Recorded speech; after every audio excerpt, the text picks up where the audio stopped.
Nous allons donc fabriquer cette superbe pizza.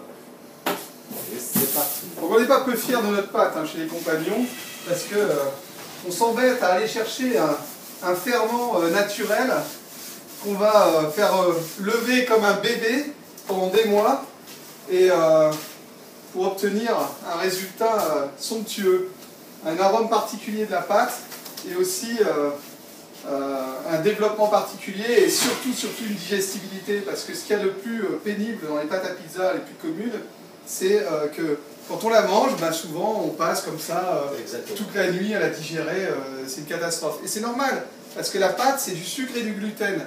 Donc si on n'a pas travaillé sur un ferment pour assouplir cette indigestibilité, ça fait des maux d'estomac, c'est évident. Voilà. Donc nous, chez les compagnons Pizzaiolo, notre pâte elle est extrêmement digeste. Donc quand vous voyez un compagnon Pizzaiolo quelque part, allez manger sa pizza, vous ne serez pas déçus. Donc nous allons mettre cette fantastique sauce au cumin. Oui, c'est carotte cumin. Carotte et cumin. Voilà, carotte et cumin, parce qu'on voulait changer un petit peu de la sauce tomate. Qu'est-ce qu'elle est? Voilà, notre sauce tomate elle est bonne aussi parce qu'elle est bio, elle est travaillée. Ouais. Tandis que là, on va faire autre chose. On va essayer de travailler la carotte, et avec le cumin qui donne cette odeur, déjà en faisant juste une petite margarita comme ça va donner envie. Et comme aussi on rajoutait tous ces jolies crudités. Ah ouais, mais c'est que du bonheur. Voilà. Alors, on va faire une pizza sans viande et sans fromage. Ça, c'est très important pour nous. Parce que le fromage, c'est trop souvent ce que les gens recherchent dans la pizza en pensant que c'est la qualité, mais c'est tout le contraire. Donc nous, on va travailler sur des arômes qui nous permettent de nous passer de ces choses qui sont mauvaises pour la digestion. On a déjà une pâte qui est certes digeste, mais elle est quand même pleinement. Donc là-dessus, nous allons construire avec des bases de légumes. Donc ce carotte cumin qui est magnifique.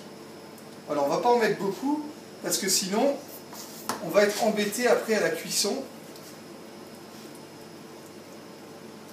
Voilà, on va bien faire une belle répartition comme ça, sur la pâte. Répartition homogène. Vous aurez remarqué au passage que la pâte est vivante, c'est-à-dire qu'elle respire. Oui. On voit bien apparaître de ci, de là, des poches de gaz carbonique qui montrent que l'activité des levures est extrême.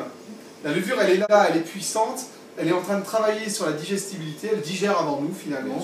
Et ça c'est important. Donc dès le visuel, dès la pâte crue, on se rend compte de ça tout de suite.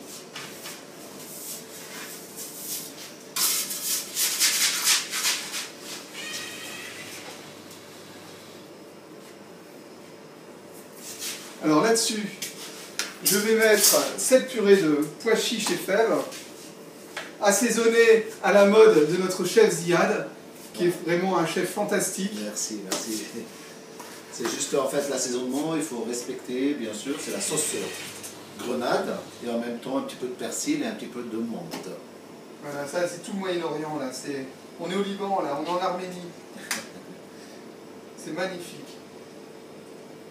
Qu'est-ce que vous en pensez? Est-ce que vous pensez qu'elle est bien montée là ou il faut encore en rajouter? Je suis un peu gourmand, juste un petit peu là. Voilà.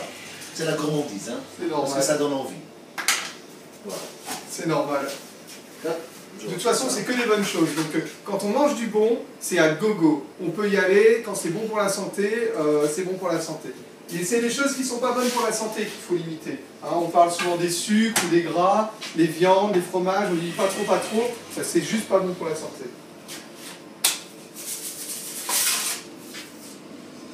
C'est parti!